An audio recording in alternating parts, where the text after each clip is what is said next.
Those were two of my amazing art students, Ethan and Gavin Janae, with that awesome introduction. Today we're going to be talking about the Peanuts gang. When I was a kid, we had the newspaper delivered to our house. Now, I wasn't really interested in the news back then, but every Sunday I would be sure to read the comics section because that was the day it was printed in color instead of black and white.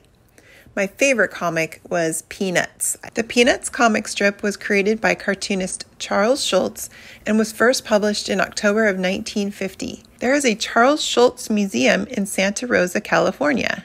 I found some sheets on the Charles Schulz Museum's website about how to draw Snoopy, Charlie Brown, Woodstock, and some other characters, and I thought I'd show you so you can draw along with me. You can find links to the Charles Schulz website and links to the drawing guides in the notes below this video.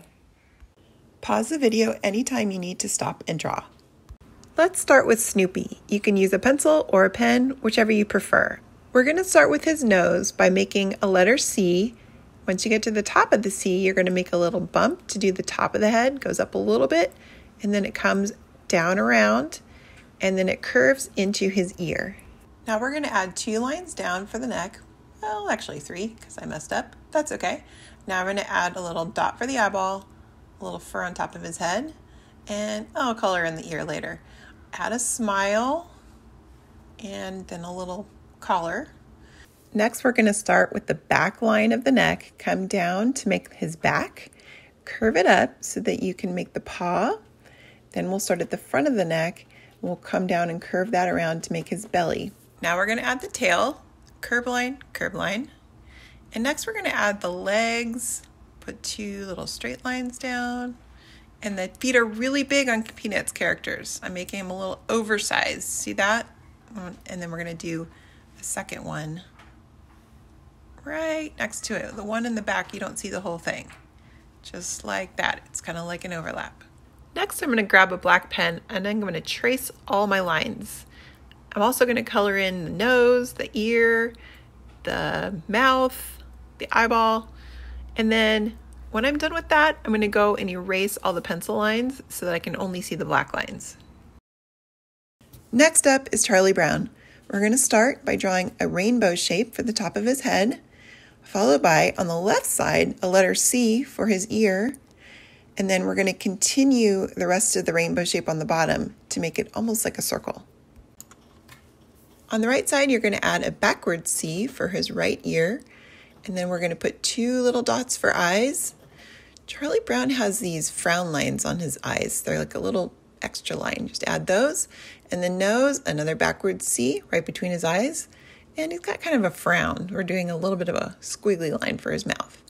Add that little squiggle up on his forehead for his hair. For the neck, you're going to put 2 little lines down at the bottom of his head, coming straight down. And then for the collar, it's almost like a really wide V shape. Now, I added those little curves on the edges of it, but you don't have to if you don't want to. To make the shirt, we're going to start at the top of the V shape and bring a straight line down on both sides, and then connect it at the bottom.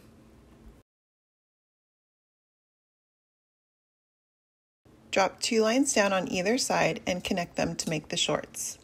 For the arm, we're going to make a backwards L shape for his sleeve, and then drop a line down below that to make the arm and add some fingers. He's standing a little bit at an angle, so I'm adding a little darker line on the side of him to show his back. And then the other arm, you don't really see much of it. It's just a little line, a little squiggle for his hand. And now I'm going to darken in just to kind of shadow that back and then darken the shorts. Below the shorts, we're going to drop 3 little lines down for the legs, and then we're going to make those big feet. Remember, these characters have big feet, so we're making sideways ovals, and they overlap, so one in front of the other one. We can really tell this is Charlie Brown by his zigzag on his shirt, so don't forget to add that detail.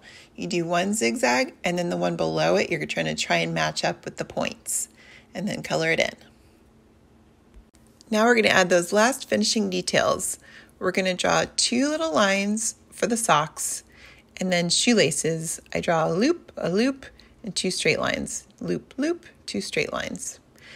I'm also going to add a little bit of a shadow under his feet, make it like he's standing on something. And it looks pretty good.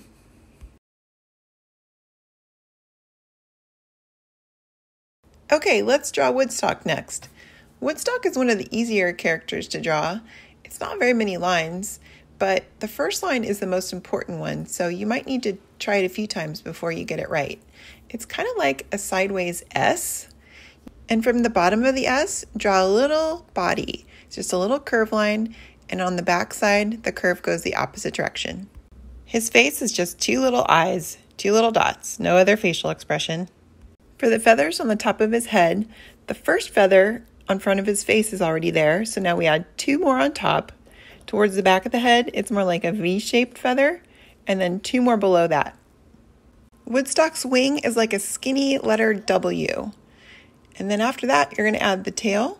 Draw 2 lines that are not perfectly straight, that connect. Then you're going to add the feet, and remember, it's a Charles Schulz character, so it probably has extra big feet, right? But they're not quite so big and round as the Charlie Brown feet. These are a little bit flatter.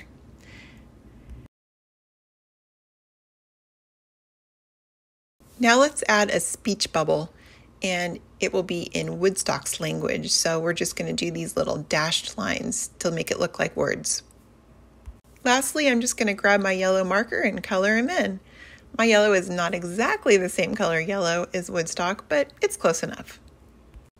And there's Woodstock. I think he might be my favorite. He's pretty cute. Okay, so I want to show you one more thing, and that is that, do you notice it looks like I'm drawing Charlie Brown? But actually, if you draw pretty much any of these characters, they all start out the same way. You just change their hair and their facial expressions to determine which character is which. So even though it looks like I'm drawing Charlie Brown, I'm actually drawing one of his friends named Franklin. Franklin was introduced to the comic strip in 1968. That was a very important year in United States history. Dr. Martin Luther King Jr. was assassinated. There was a lot of civil unrest in the country. I found an interesting article on how Franklin became one of the Peanuts gang, and I thought you might find it interesting too. So I linked the article in the notes section under this video. Check it out if you're interested. Charles Schulz received a letter from one of his fans named Harriet Glickman. She was a teacher who was raising 3 kids in Los Angeles. She sat down and wrote Mr. Schulz a letter. She said, "Dear Mr. Schulz, since the death of Martin Luther King, I've been asking myself what I can do to help change those conditions in our society which led to the assassination and which contribute to the vast sea of misunderstanding, hate, fear, and violence." Miss Glickman thought she could play a small part in promoting tolerance and interracial friendship by including a Black character in the Peanuts comic strip. Up until that point, all of the characters were white. Mr. Schulz was hesitant. He worried that if he created such a character, Black parents might think he was being condescending towards them.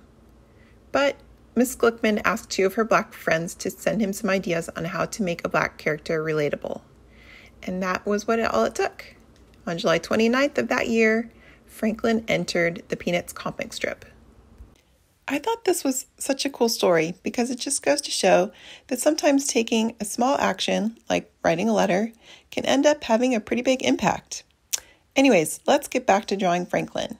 I found these really cool Crayola markers, and they also have colored pencils and crayons of all these different beautiful skin colors.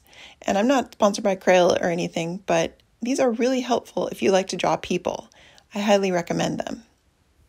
Well, that's going to wrap it up for this video. I hope you enjoyed the little history lesson along with the drawing lesson. Now go draw some Peanuts characters. Have fun!